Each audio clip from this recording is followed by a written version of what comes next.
A very pleasant good afternoon, ladies and gentlemen. Here we are again talking about the plight of our school children, talking about how our school children are gone way into darkness. And we only hope that we can help to bring them to the light. Ladies and gentlemen, in 2 to 3 days, we have lost two, two school youths that could have been prime ministers, doctors, and lawyers. And the last one just came out on May 18th. It says a student was stabbed in the head. And I'm going to read this because this is really troubling. Assistant Superintendent of Police Delia Garrick is imploring persons to find amicable means of resolving their issues.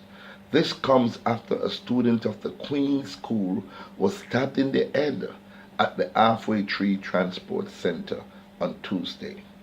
Garrick told the Weekend Star that conflicting resolution is a serious issue and it does not only affect children. She admitted that many persons, including students, usually turn to aggression to resolve their conflicts. Oftentimes, it is played out where persons use aggression to settle conflict instead of resolving it amicably, whether through mediation or getting a third party involved, she said. She implores persons to find alternatives to resolve their problems. There are a lot of options available through churches, schools, or the police, she said. The student is said to be in serious condition. A Bagwalk High School student was stabbed to death in a plaza in Bagwalk, St. Catherine on Monday. Now, Jamaica, when I look at that videotape, somebody sent me that videotape of that school youth that was stabbed. And it touches the core of my heart because I cannot believe that going to school these days is like going to Afghanistan or Pakistan or a war zone, Beirut or the Gaza.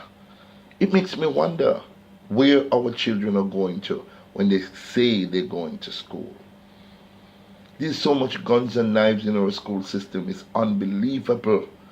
Unbelievable. And yes, they talk about the church, and they talk about the police, and they're talking about the school guidance counselor doing more to see if they can stop this flow. But I think it's bigger than that. I think before you get to the school, it starts in the communities. And before you get out of your house in the communities, it starts inside one's home.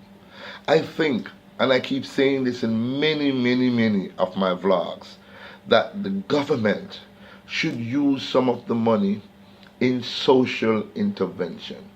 We're not talking about PMI. We're not talking about those other factors. Yes, we need them, of course, but we're not talking about that. We're talking about getting motivational speakers just like myself. Give us the resources. Give us the resources to go out there.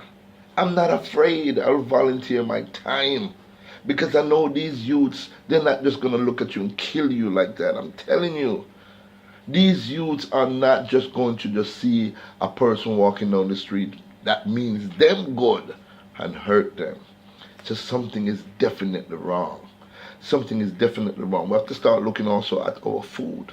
We have to start looking at them energy drink. They're flooding this country with these energy drink. And when you mix those energy drink with alcohol, it's like an explosion. And most of our children are drinking at an early age. If you go to some of these dances or some of these parties, you'll see our young youths, boys and girls, drinking at lib. Nobody to say, well, we're not serving you because you're underage. People just grabbing for money and pouring these drinks to youngsters. They call them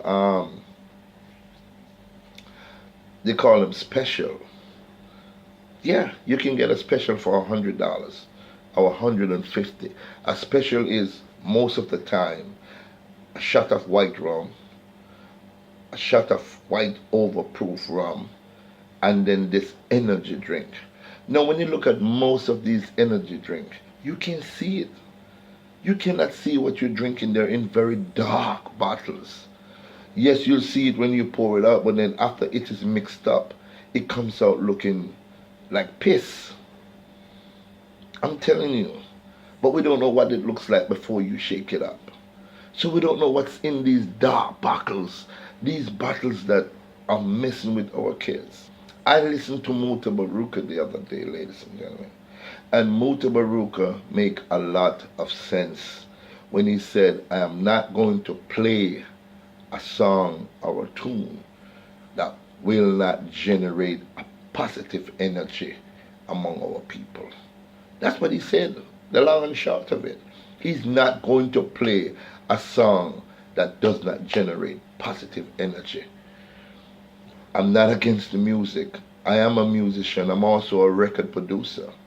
But some of these youngsters, they're so young that their brain are like sponge. They absorb everything negative.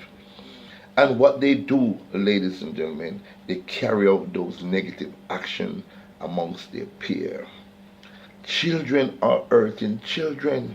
School children are hurting fellow school children. It's not like back in the days when I loved to see my schoolmate. We meet up in the morning, we walk to school, and then after school we walk playing a game of marble or with throw stone for cards or something like that.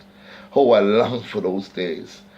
But we can do it if we can say as adults, if we can say as people who have learned minds, the art and the skill of communication, communicating honestly and openly to these youngsters. Don't lie to them.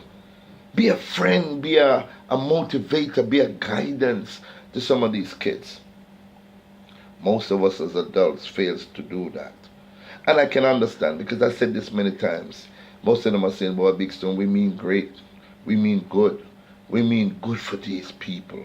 We mean good for these children. But does these children mean good for themselves? They don't know any better. How can they mean good for themselves when they go in, joining the line, one after the other is being killed or sent to prison? How can they mean themselves good? How can they even understand what is happening?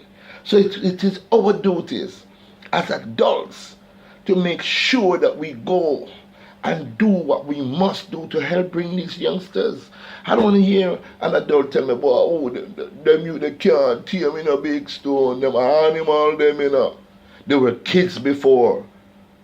These things that they're doing were taught to them. Nobody born's a killer. These things are learned behaviors, and we must assume our responsibilities as adults. Put away the fear. You, Mr. Politician, put the money in the way that the money ought to be spent. Yes, you want 12,000 more police officers. Yes, we need that. Yes, of course. But that is not the immediate need. The immediate need is to get motivational speakers, men and women like myself, who love this country, who love our children, who have the ability to be patient with our youngsters. You have to be patient and work along with these youngsters day by day, evening by evening. A phone call here, Junior, Johnny, are you okay? Keep in touch with these youngsters. And I bet you, we're not going to solve crime overnight, boom, like that. But it can dwindle down, or we learn how to move and groove with each other. I remember there was a lot of drum corps, a lot of marching band. Yes, get back to marching band. Let them, let them play some music. Let them do something athletic. Let them, vent their frustration in something, energetic, and bring their mind back, because our peers messed up. The Ambassador Theater. And I was talking to Triple L the other day, a friend of mine from Triple L Records at 42 Love Street in Arnett Garden. And we said the Ambassador Theater, that is empty, worn out, should be refurbished, because Rima, Concrete Jungle, the whole area that they call Jungle from 1st Street on up to 12th Street is holy ground. The DNA did not just belong to Toots and the Hibberts, or the Bob Marley family, or the Joe Higgs, or the Collie Smith. It is the place itself. It is the ground itself, even though bloodshed has been shed on those grounds. But trust me, if you build a theater for the arts, a theater for the performing arts at the Ambassador Theater, and you have our youngsters coming in, learning some skills. Make it be a university, a free university, a trade school, and we can teach our youngsters, those who are learn. We have so much musician that will come and give you 2 hours a day. Then the other one come and do another 2 hours. Then another one. We have so much artists, accomplished artists that have made it big, that would love to give back to the Ambassador Theater for the performing arts of our youths and our children. Utilize our resources. We don't need no whole ton load of money to fight this beast that them put on with picking them. We must be concerted. We must show our effort. We must say we want our children to live. I want my children to live. That's why I'm working so hard. I want the best for my kids. I might not be there on the spot, on the ground, with them at this particular moment. But trust me, they're in my heart every single day. Jamaica, this is a beautiful country, man. Do not let our children's blood just run out, just like how I saw that little boy. They tried to lift him up and put him in the back of a car. He appears dead as a nit. Come on, I'm tired of seeing the bloodshed. Let's do something about it. And Jamaica, we know we talk and we march, but let's forget about all those things. Let's do something about this, because we're losing our children by the hundreds every day as we speak. And pretty soon, we're not going to have no young ones to walk us across the street. We're going to be a country of old people. Thank you very much for watching, and I do hope you can believe in this message. Spread it. Pull a youth under your wing and make Jamaica a safe place again. Thank you.